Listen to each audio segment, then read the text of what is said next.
Hello there and welcome to my YouTube channel, Climbinator1978 or 1978, whichever way you want to pronounce it. Today we're going to do my worst to best ghost faces in the Scream franchise list. Now this is a list that took some careful planning and preparation. I've been doing this over the last couple of weeks in my mind. But yes, this is actually a list that I thought of quite carefully, as there is a total of about 14 killers in the main franchise.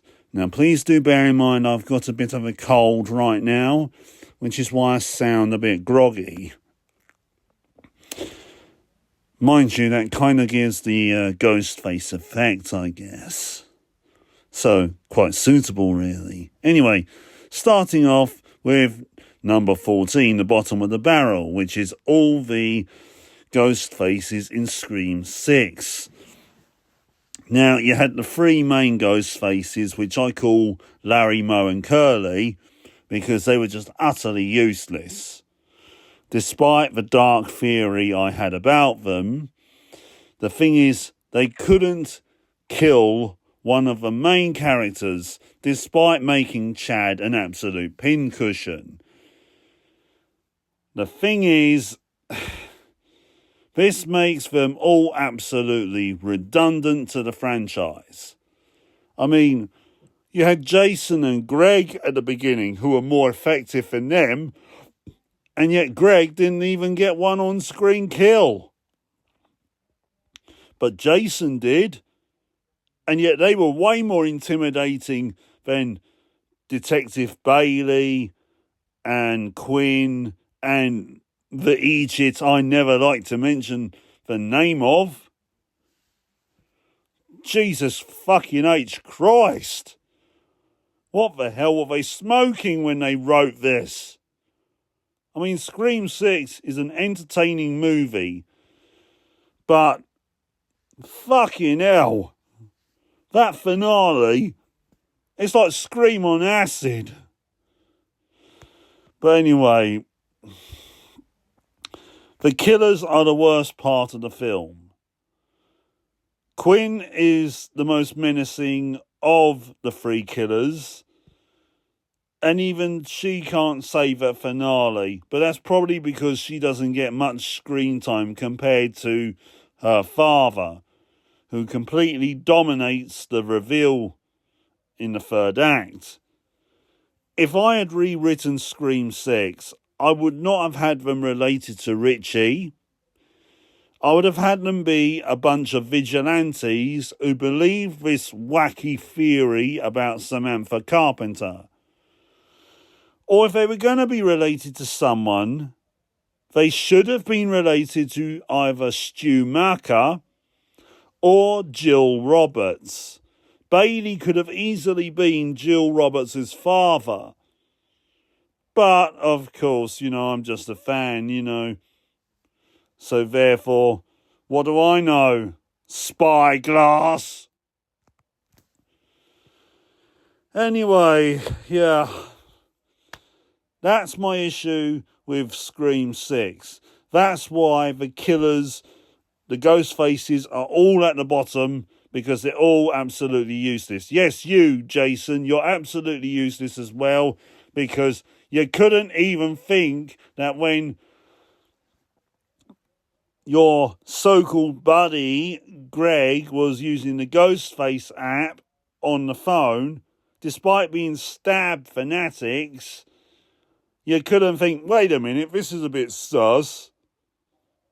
Yeah? What if it actually isn't my buddy Greg?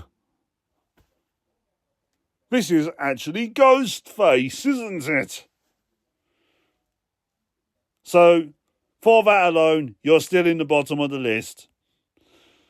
And Greg, sorry, we didn't see you on screen in motion.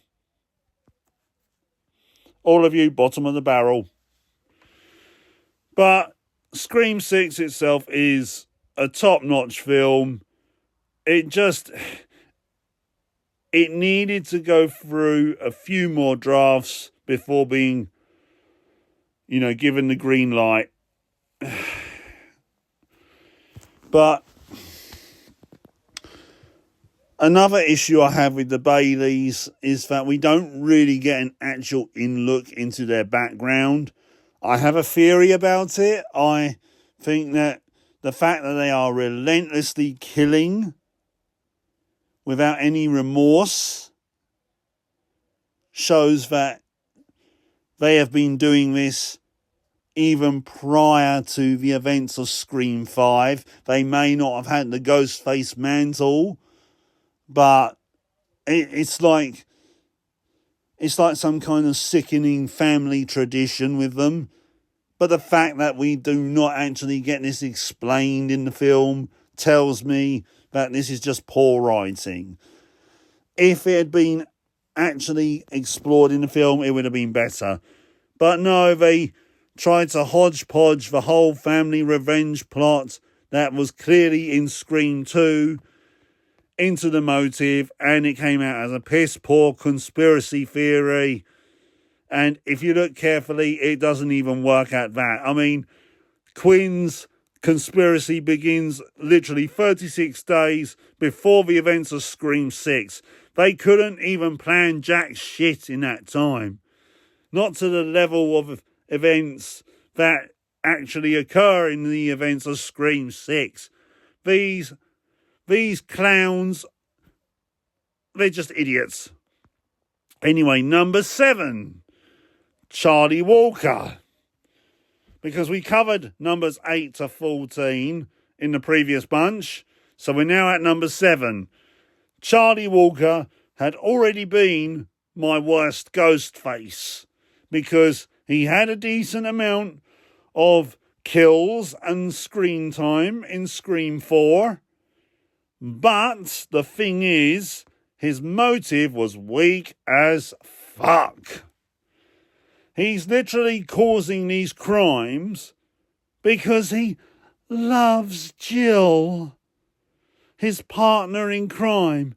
His motive is literally, he got rejected by Kirby for all these years, so he fell in love with Jill, which turns out to be the wrong girl for him.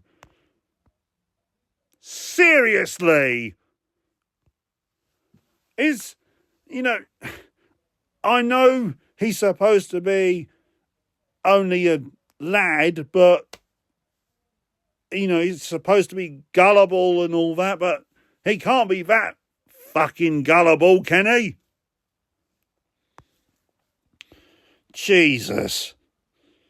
Now we're on to number 6, and I put the pair of them from Scream 5 in together. This took some consideration. Richie and Amber. Now, Richie, I thought he was actually pretty good in Scream 5. He even had me fooled. I actually thought it was going to be Stu Macher making a last-minute cameo appearance, as this was nostalgic heavy enough. But the thing is, when it's revealed that it was Richie, I thought, you're doing the boyfriend angle again. And yet, we almost had it twice before. You had it once with Billy, and almost a second time with Trevor in Scream 4. Literally, there's so many red herrings pointing towards Trevor in Scream 4 that he looks really weird. You could even argue that he might be a third Ghostface that Jill is toying with against Charlie. But if you actually do your research and look on good old IMDb, you'll actually find out that Trevor was meant to be the accomplice. Now, this is going to be divisive, this one. Number 5, Roman Bridger. Now, the reason why I put him at number 5 is that Roman's motive, like pretty much all the ghost faces in this franchise, It's absolutely pointless. Because when you think about it, the events of Scream 3 would never even have to occur.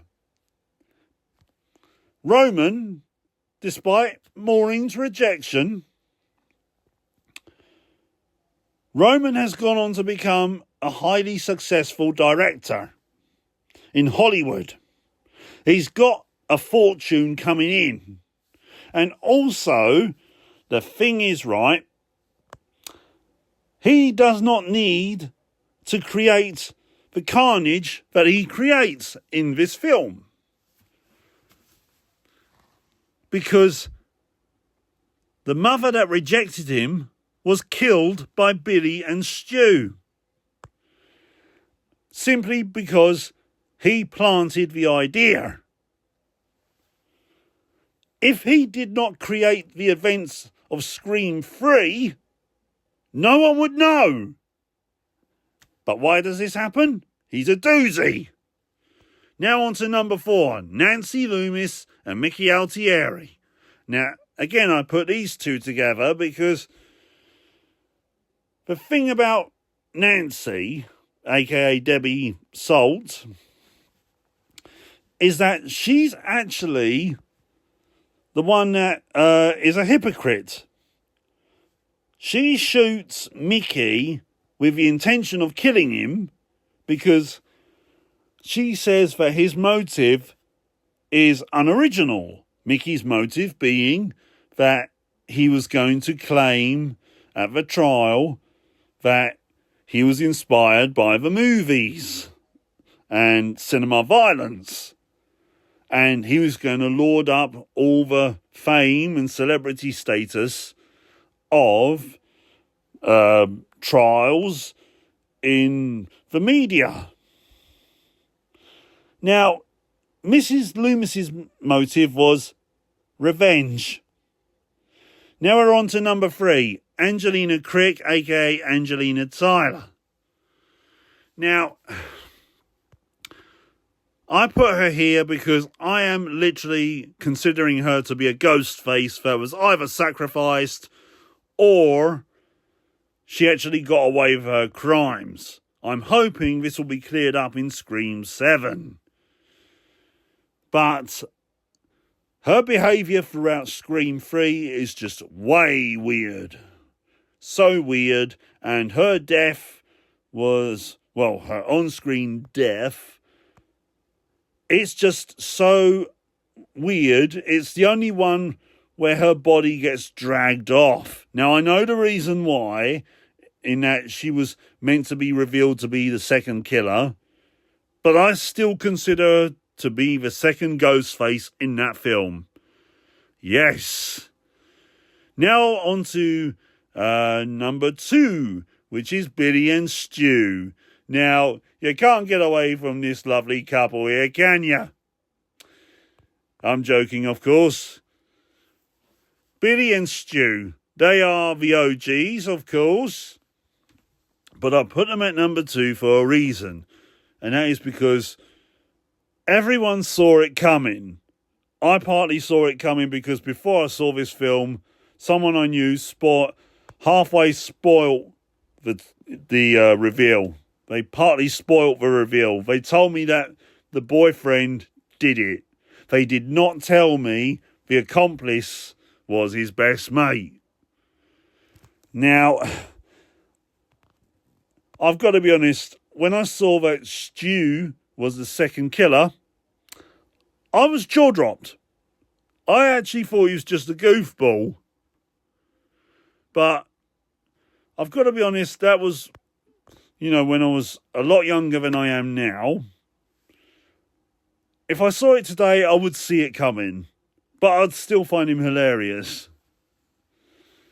And I have to admit, he is such a memorable character. Both of them are. It's so hard to try and surpass or even equal them. But there have been a few that have come close. And that finale in the kitchen and around the house is just intense as fuck. It is just so intense. But now we're on to number 1. Jill Roberts. Yeah. Jill Roberts is my favourite Ghostface. Now, I'm going to be honest, Scream 4 was the first Scream film I saw in cinemas. I went with my dad, and the thing was, halfway through the film, I figured out Charlie was one of the killers, and I couldn't figure out that Jill was. I thought she was a red herring, but I thought it was actually Deputy Judy.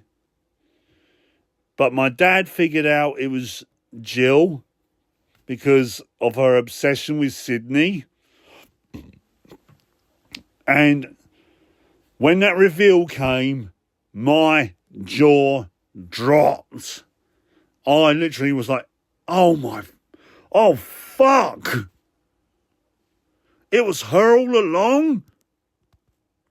Yep. And I think this reveal might even surpass... I think it has actually surpassed my emotions over the original to a degree when it comes to the shock value. I mean, you are talking about someone who is crazy enough to pull this all off, sacrifice her partner in crime, or partners in crime, and then go crazy on herself by beating herself up. And then coming up in my next video, I will do a review on the original Scream film, which could be linked to the 1996 Scream film. Or at least there could one day be a link to it. And I'll explain with my theory I might have. I hope you all enjoy.